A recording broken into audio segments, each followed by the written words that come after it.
A bilateral sit-down with the Russian and Ukrainian leaders would be followed by a summit with Trump, Putin and Zelensky, Trump said. NATO Secretary General Rutte calls White House talks a very successful day. NATO Secretary General Mark Rutte said tonight that today's meeting with Trump, Zelensky and European leaders was very successful,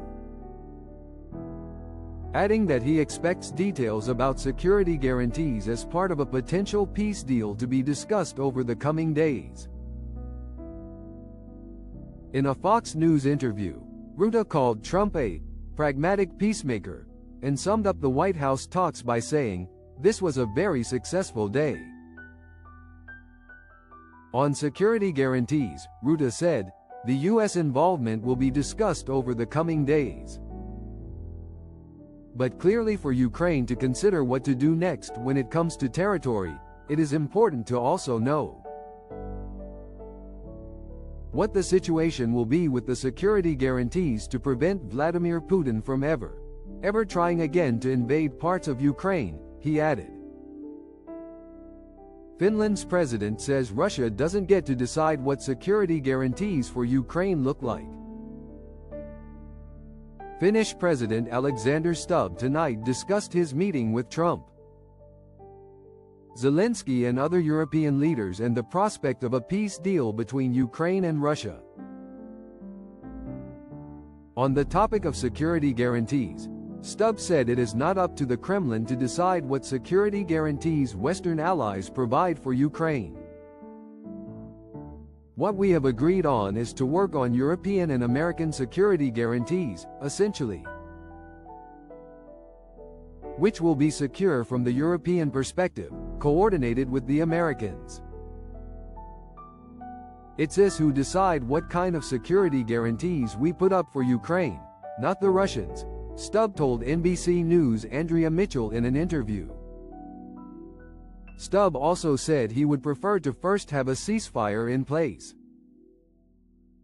"My personal preference would be to have a ceasefire, or call it a truce, because that would stop the killing. And usually in these types of negotiations, you first have a ceasefire and then you actually have the peace negotiations. But again, we have to live with the realities that we have," he said. Zelensky highlighted security guarantees as a starting point towards ending the war. On social media tonight after his talks with Trump and European leaders at the White House, "We appreciate the important signal from the United States regarding its readiness to support and be part of these guarantees," Zelensky wrote on X. He also pointed to concerns over missing Ukrainian children forcibly taken by Russia, as well as the release of prisoners of war and other civilians, writing that "we agreed to work on this."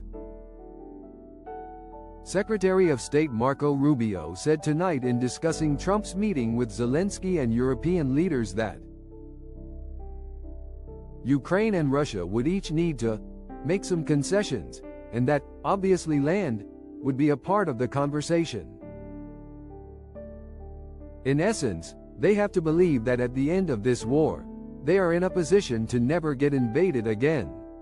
I think what's also true, and I think it's common sense, and I don't know why it's so hard for a lot of people to understand," Rubio said about Ukraine in an interview on Fox News. "It is in any negotiation to bring about the end of a war, or any conflict, for that matter, it's going to require both sides to receive, but also to give.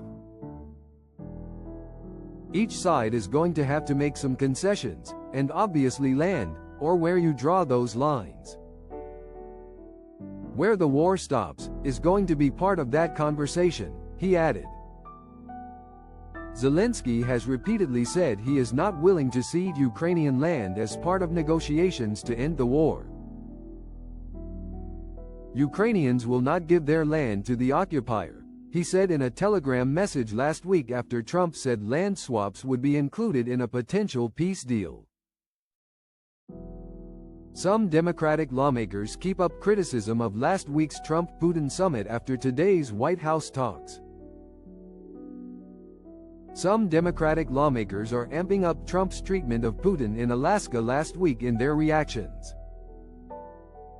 to today's White House meetings with Zelensky and European leaders.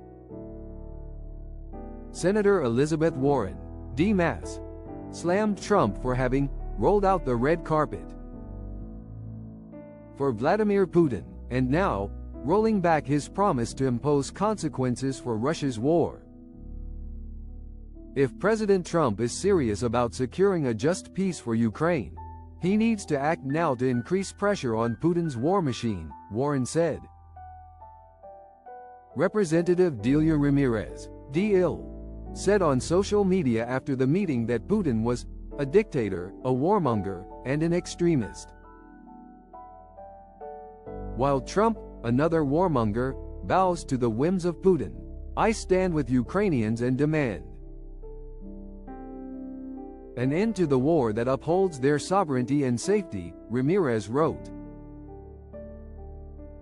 Representative Mike Levin, D. Caleb, posted a video of Trump's interview with Fox News on Friday after his meeting with Putin in Alaska, captioning it, "Trump boasts he could end Russia's war in a day, but only if Ukraine surrendered its land to Putin. That's not peace, it's capitulation. A president who rewards aggression projects weakness, and both Putin and the world see it," Levin added. Senator Mark Kelly, D. Aries, struck a more optimistic tone, reposting a report of Zelensky's saying he and Trump had a good meeting, adding, President Zelensky and European leaders arrived in Washington today for what looked like a productive meeting with President Trump.